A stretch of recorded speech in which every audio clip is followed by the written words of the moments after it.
All right, welcome everybody. For those that I don't know, my name is John Watkins. I am joining you from Houston today, and I am really excited to talk to you about my presentation titled Through the Looking Glass, Psychodynamic Counseling for Ex-Cult Members. And as the title suggests, we're going to be looking at how to work with people that have exited a cult and are seeking mental health services to support their recovery. So, this is our agenda for today. We're going to start with a rationale about why this topic and why now. We're going to talk through some background about what a cult is, why someone would join a cult, the outcomes of being in a cult. Then we're going to talk about psychodynamic theory.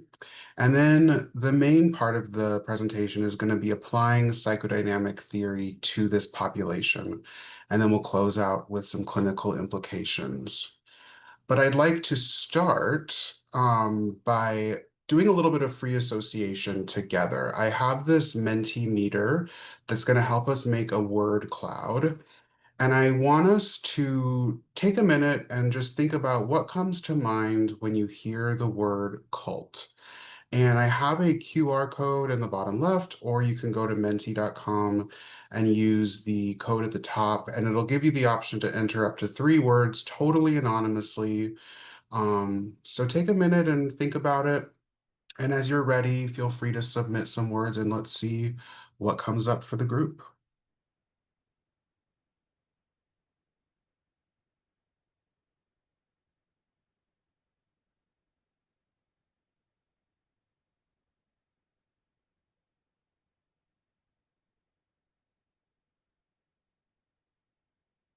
Murder, suicide, isolation, yes. Toxic exclusivity, brainwashing. Oh, this is all fantastic.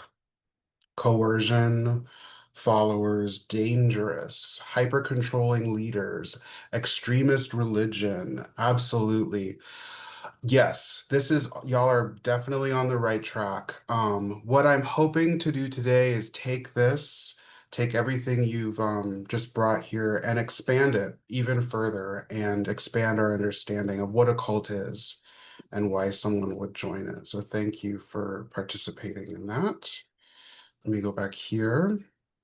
So let's get into some rationale. What is the problem? Currently, there is a lack of research for efficacious treatment of ex-cult members. As I've been looking into this population, I have identified a total of 2 randomized controlled trials looking specifically at psychotherapy for ex-cult members. The most recent was done in 2021, which was an expressive arts therapy study. And the other one was in 1992, looking at residential treatment. There has not been one looking specifically at individual therapy. There's also a stark lack of understanding among clinicians about the etiology of cults and their membership, and there's still quite a bit of stigma within the field about people that join cults. And as I've navigated this field for the past 18 months, it's been interesting to notice that it's a field filled with niches. On any given day, you can find a training about a very specific population, and this isn't one of them, despite it being a fairly large population. It's estimated that between 1967 and 2007 in the United States, about 2.5 million people were part of cults. The thing to keep in mind is that this number is likely extremely diminished because it's a very difficult population to access. There's a lot of secrecy with this population, and there's a lot of shame about sharing that you have been part of a cult. So what can we do about this problem? We can utilize current research for common outcomes of ex-cult members, namely attachment trauma and betrayal trauma, which we'll talk more about later. And we can lean into the current evidence-based practice that is not difficult to implement, namely psychodynamic counseling. I'd like to get into why this topic is personally relevant to me. The impetus for this research came from my existence in the world right now and noticing cult dynamics becoming increasingly mainstream. I've seen a rise, as we all have, in religious extremism and extreme thought on social media. And it sounds kind of silly, but stan culture on social media is a fantastic example of this. You have these super fans who elevate their favorite pop star to status of God and, kind of self-police each other and keep this very tight-knit, exclusive black and white community self-regulated. We also see it in the push for anti-intellectualism, especially right now as universities, including this one, are under attack by the federal government. Outside of the university setting, you see it in the way people frequently fall prey to misinformation from AI. And all of these things are signs and symptoms of the larger issue, which is that people are seeking certainty and answers in an increasingly chaotic world. And for me, I've seen that exemplified in our political situation right now. Obviously, the US is currently experiencing a fall toward a right-wing extremism, authoritarian government that deals in falsehoods. And interestingly, Stephen Hassan, who is one of the world's experts on cult dynamics, has identified the current political situation in the US as having many of the cult-like dynamics that we're going to talk about today.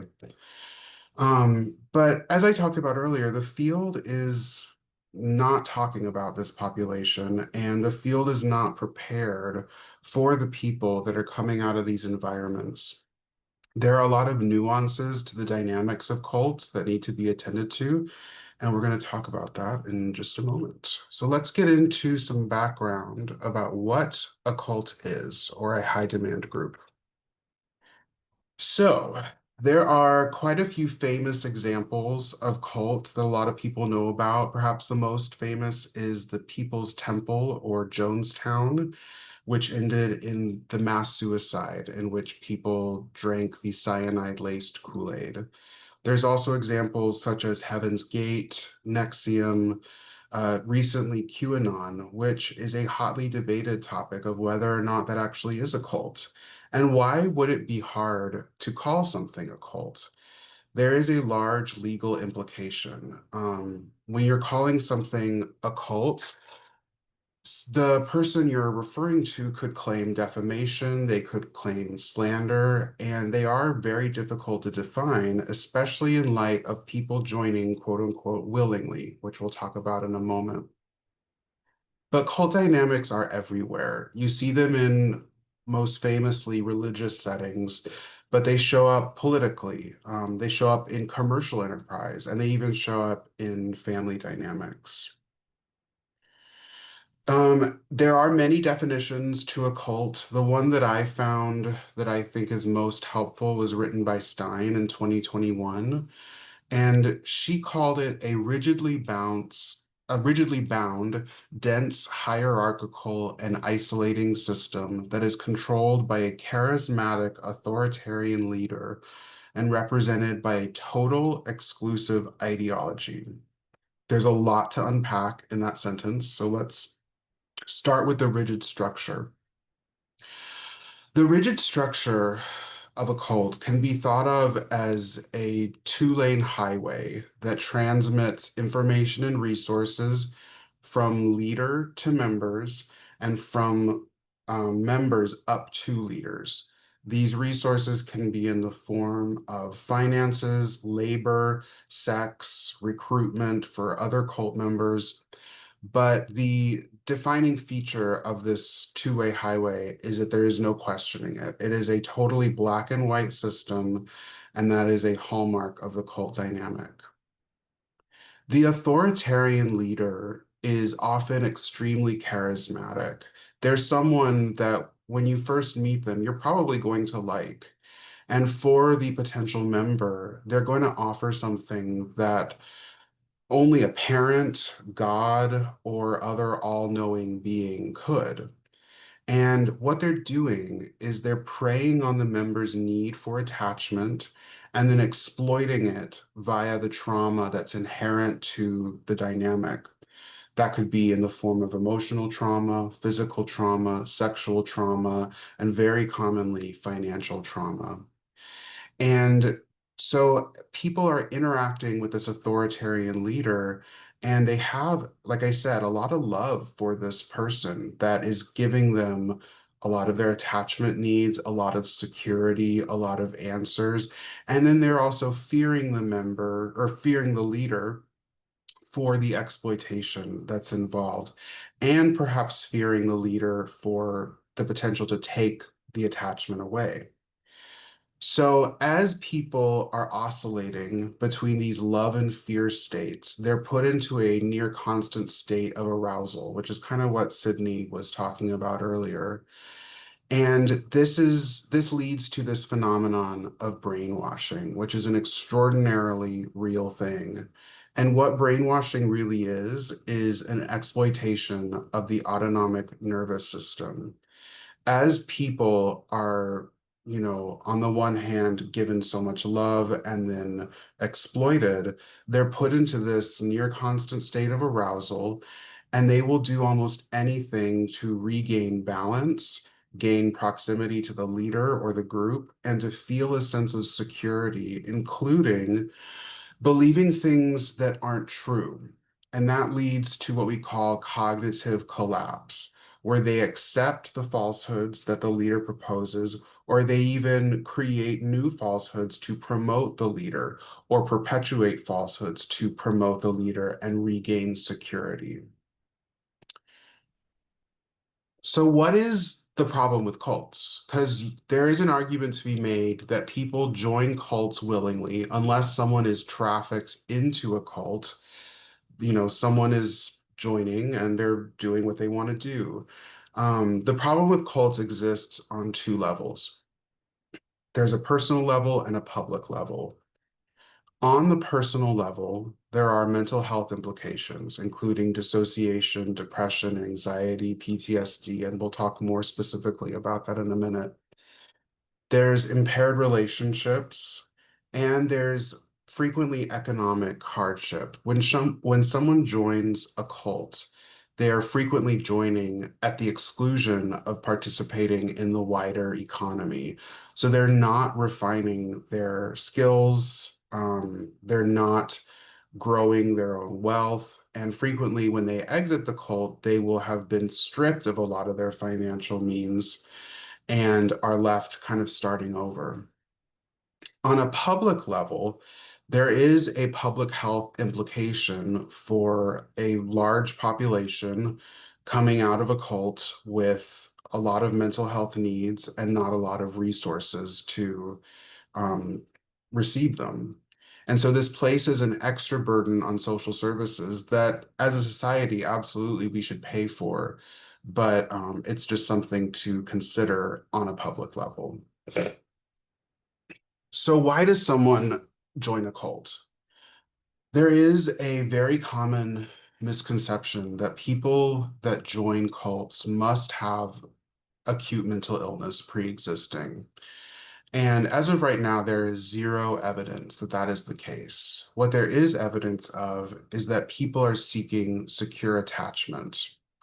As we talked about, people are seeking certainty and concrete answers to life's most difficult questions. And when someone comes to you saying, I can give you that and more, that's appealing, especially if you're desperate. And when people join cults, there comes an exploitation of their object relations. And what it is a degradation of ego function to the point of regress into a transient state of borderline personality organizational style functioning that may resolve itself once the individual leaves the group, hopefully when they make contact with a mental health professional. The long-term effects of cult membership. On a mental health level, we see dissociation, depression, anxiety, and PTSD. On a personality level, we see increased levels of neuroticism, sociotropy, and interestingly, autonomy has been shown to rise when people leave cults. And then on an attachment level, there's the most common outcome for attachment is a disorganized or fearful attachment. And so when we put all these things together, what does this look like? There is this notion of betrayal trauma that Jennifer Freyd coined in 1996, where she talks about it occurring when the people or institutions on which a person depends for survival significantly violate that person's trust or well-being. And the key word here is survival. The cult member is depending on the leader for survival, perhaps emotionally, but also perhaps in terms of literal food and shelter. Perhaps the entire Maslow pyramid of needs is wrapped up in their leader. And so when this betrayal happens, it can be so psychologically distressing that the individual needs to engage in dissociative amnesia or gaps in memory as a means of survival. Okay, so they need to continue on through life, but the knowledge that the most significant person or institution has exploited me, has betrayed me, is too painful to hold. So then you've got the dissociative amnesia, and you've also got a lot of depression and anxiety. This also looks like fearful attachment, as we talked about, which sounds like I love you, but please don't get too close, but also wait, get back here. There may be a repeating of trauma. Maybe this time I can gain mastery over what was troubling me. A lot of isolation. I'm better off on my own anyway. And then there's, of course, being fearful of community. Who can I trust when the most powerful group in my life has betrayed me? Who's worth trusting? So that's a breeze through of cults. Let's breeze through psychodynamic theory. Most people in this audience are fairly familiar with psychodynamics, so I'm gonna not go super in depth, but in general, psychodynamic theory is a contemporary, more relational lens of psychoanalysis, which is the theory made famous by Mr. Freud, which centers around the idea that there is a conscious, subconscious, and unconscious mind. And the illustration of the iceberg is the sort of stereotypical idea of the conscious and unconscious mind. At the top of the iceberg, the piece that we can see is the conscious mind, that which is easily accessible in terms of memory or affect. And then just below the surface is the subconscious mind, where you kind of have to strain to see it, but it's definitely there. And then all the way at the bottom is the unconscious mind, that which is unaccessible but still weighs the entire structure down. And psychodynamic therapy aims to release this unconscious mind. And it does that through a focus on affect and expression of emotion, exploration of defenses, identification of themes and patterns, developmental processes, interpersonal relations, the therapeutic relationship via transference, and fantasy life. And the main intervention, in a nutshell, of psychodynamic therapy goes between support and interpretation. We're supporting ego function, and then we're interpreting the various manifestations of the unconscious. So why am I proposing psychodynamic therapy to work with this population? As we talked about, I think through each one of our presentations today, a relational problem requires a relational solution, especially in the context of betrayal. A significant part of the therapy may be just the client learning how to trust another human, how to be in a room with another human that they are accepting as being honest and forthright with them.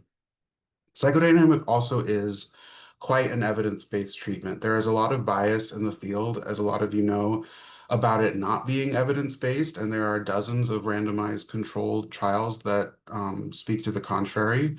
It is a proven effective treatment for the mental health conditions that are common to ex-cult members. It has an effect size 3 times that of antidepressants and 14% higher than psychotherapy in general. And the other piece of information that I really like about psychodynamic therapy is that when it's been studied after people have stopped it, it's found that the effect size continues rising versus other more manualized treatments like CBT, which have a more stark drop off in effectiveness after the treatment has ended. In a 2014 study by Leixenring and Klein, they found no difference between psychodynamic and bona fide treatments of PTSD. The key difference here is that psychodynamic does not cost a lot of money to learn in the way that Sydney was talking about, for instance, SE or EMDR requiring, so many hours and thousands of dollars in training. Psychodynamic, the sort of basis of it is taught in a lot of counseling programs, and a lot of it can be kind of gleaned through reading and experiencing it.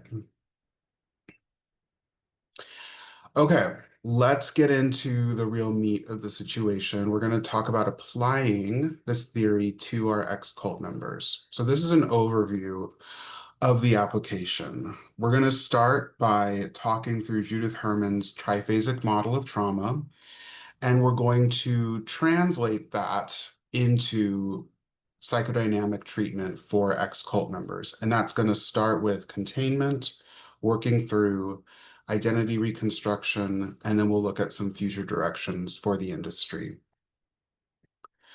So trauma treatment has come a long way, and there was a major shift in the field when Judith Herman introduced her triphasic model. And she starts her treatment with safety and stabilization, and that includes building rapport, establishing basic needs, and I mean basic. We're talking, is the seat comfortable? Is the lighting okay? Do you need a glass of water? Making sure our basic needs in the room are attended to. Grounding skills, a lot of which Sydney talked about, the breathing and the 5 4 3 2 1 sensory exercise, which I'm a big fan of. And then fostering self-care is a big one. From there, she proposed that we can move into remembrance and mourning. And that is an understanding of the memories related to the trauma and fostering an integration of that into our story. From there, we can move into reconnection, and we're going to develop a new sense of self and learn how to interact with the world from this new self. So, my proposal for working with this population from that lens starts with containment and secure attachment. Containment is sort of the baseline of psychodynamic therapy. And what it is it's the ability for the clinician to hold, understand, and express the client's stress in a tolerable way. Or in more basic terms, it's the old adage of a problem shared is a problem halved, right? It allows the client to release the burden of holding their presenting problem without becoming destabilized. And it's the first step on the road to understanding. And it's also a step on the way to secure attachment. And whenever I think about secure attachment, I think about a lighthouse, like I have pictured here. It's that warm glow that can guide a ship in and send it out.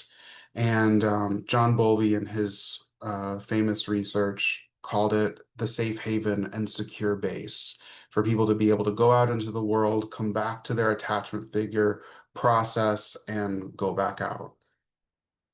Modeling this is going to be extraordinarily necessary for this particular population to reconcile their fearful attachment style.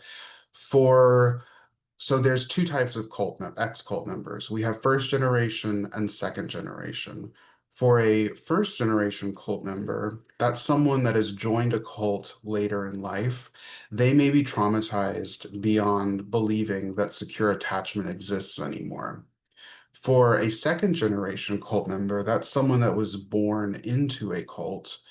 It's likely that they have never even seen what a secure attachment looks like or could be. So it's crucial that we are able to model that. Phase two of my proposed treatment focuses around trauma processing. And I have this image here of these two men who are hiking through a jungle, because that's, for me, that's what it is. It's going through the jungle together without a map, not knowing what might be around the corner, especially as we talked about with betrayal trauma, there can frequently be gaps in memory. And that's the trauma processing. It's looking around the next corner, seeing what's there, and sharing it together. And what the therapist is going to be doing is identifying themes. With this population, potential themes to identify in the trauma, of course, exploitation. There may be themes related to being pursued. There may be a large resistance to ambiguity related to that black and white structure. And there may be themes around dominance and submission. And as you go through this processing with your client, there's going to be repeated interpretation of the same intrapsychic phenomenon. This is kind of a classic psychodynamic situation in which the client comes back again and again, repeating the same thing, and the therapist repeats the same interpretation until that chunk of the iceberg is able to release and float away. Working through is a matter of working through what's happening in the client's world, as well as in the room here and now via the examination of transference. One thing that I think sets up psychodynamic well for working with this population is that it invites the power differential that is inherent in the room to be examined through the transference. It invites it to be explicitly talked about. What does this feel like? What does this remind you of? And through that, especially for this population, there's going to be a huge opportunity for a corrective emotional experience. Perhaps that could be in the therapist acquiescing some of their power. I think my idealized version of this would be the client asserting some of their power and pushing back against the therapist and experiencing what that feels like to push back against a perceived authority or assert what you need versus the authority.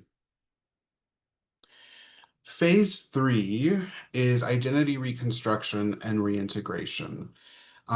This population may very well come in with a true self and a false self. They may have had their false self so promoted while they were in the cult. There may be a lot of confusion as to who I am anymore. And this can be worked through things like values assessments and empathetic confrontation. That thing of, you're telling me this, but you're doing this. Make it make sense.